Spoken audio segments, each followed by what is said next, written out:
Well, with Yeah.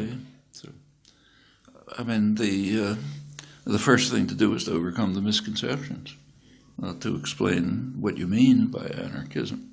Now, it's a pretty broad concept. Like, in general, the concepts of political discourse are very far from precise. I mean, to try to explain what liberal means or capitalism means, or any term you pick, they're used in highly varied and complex and often contradictory ways, and anarchism is no exception. But I think if you try to find a sort of core themes running through anarchist thought and action, there are some.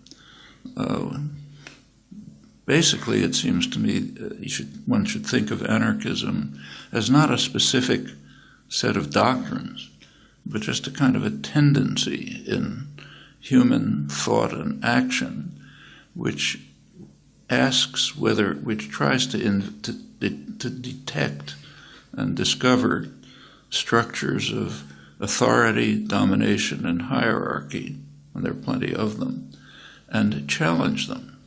Ask them to demonstrate their legitimacy, recognizing that they are not self-justifying. They have a burden of justification. That's true all across the spectrum of human life, from patriarchal families to imperial systems and everything in between. Wherever you find a structure of domination, hierarchy, somebody giving orders, somebody taking them, whatever it may be, you have to ask, is that legitimate?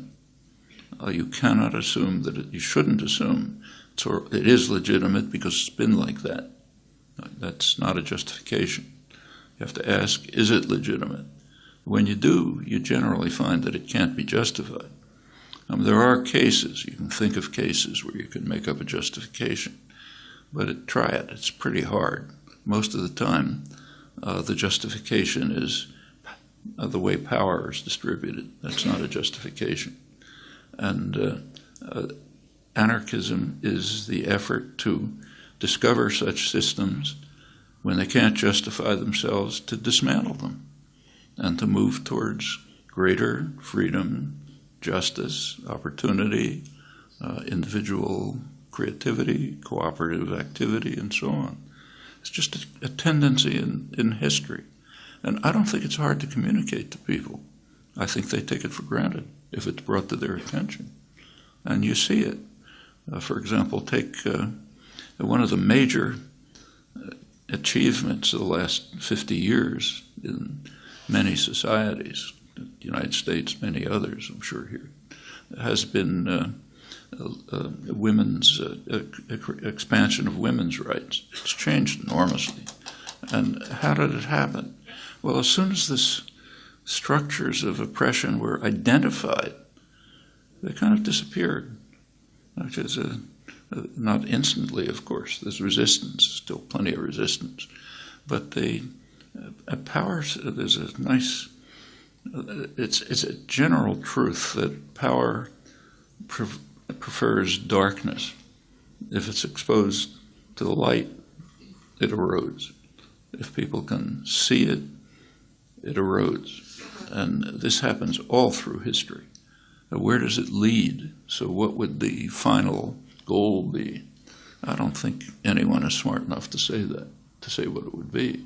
This is a constant, ongoing effort to try to expand the realm of justice, freedom, independence, breakdown of authority, and so on. And I don't see that should have any limits.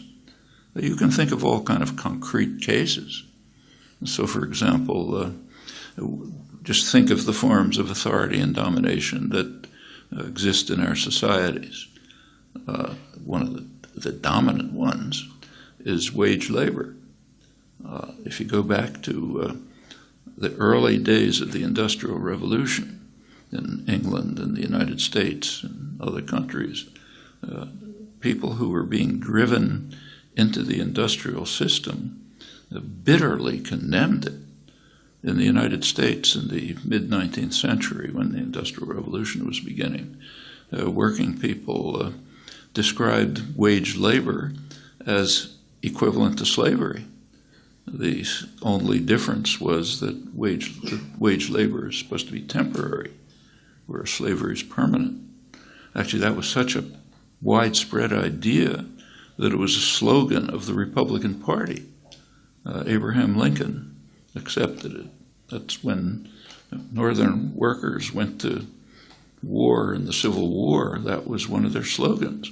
Want to eliminate chattel slavery, literal slavery, and what they called wage slavery. No influence of Marx or European radicalism. This just came straight out of popular understanding, the popular understanding of free, independent people who felt their rights are being taken away by being forced into a system where they have to sell themselves to survive. I mean, they understood. You read they had their own. This is the period of the freest press in American history, maybe any history. There's working class press, what were called factory girls, young women taken from the farms and forced into the textile mills, had their own journals. It's a very rich literature. And one of the themes was that if you sell what you produce for a price, like you're an independent crafts person, you make something and you sell it, you're selling what you produced. If you work for a wage, you're selling yourself. You're losing your freedom.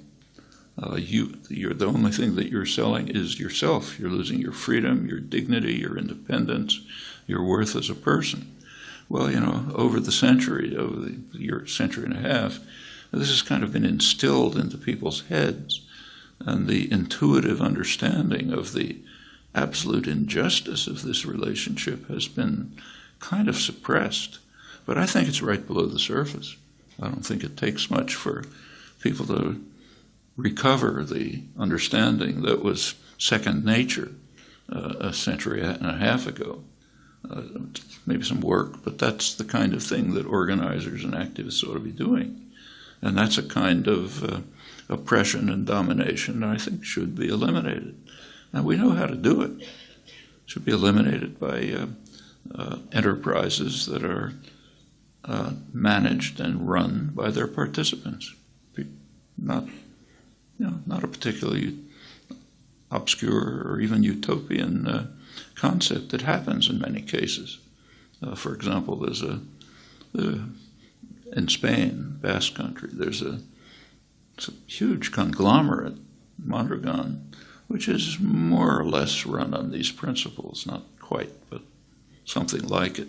It's owned by the participants. They select their own managers. They don't manage it themselves, and they're under recallable and so on and so forth. That's a step towards overcoming the deep oppression of the wage labor system. In the United States, in the old industrial regions, so-called Rust Belt, where the factories have been abandoned and so on, there's a spontaneous spread of worker-owned and worker-managed enterprises, not huge ones, but pretty substantial ones. In fact, they're now one of the more progressive unions. The United Steelworkers is right now involved in discussions with Mondragon in the Basque Country to try to integrate their activities. These things come very naturally to people. It seems perfectly obvious thing to do, and I don't think there's difficulty in communicating it once people are freed from the oppression that comes from just reflexively adopting the customs and conventions in which you survive. Actually, it's rather similar to the women's movement in this respect. So, for example, if you'd asked my grandmother whether she was oppressed, she wouldn't have understood what you're talking about. That's like asking, does she breathe? If you asked my mother whether she was oppressed, she knew it, and she resented it, but she thought there's nothing you can do about it. My daughters, it's totally different. They won't even bother answering it. Those are changes. Those are changes that have taken place just through exposing power to the sunlight and seeing it evaporate. And I think this can happen in many domains. So what would an anarchist society look like? Well, the final result, I don't expect a final result. Human life is too complicated, but you can see steps towards more freedom, more elimination of illegitimate structures of authority, and where it goes is for people to make their own decisions about.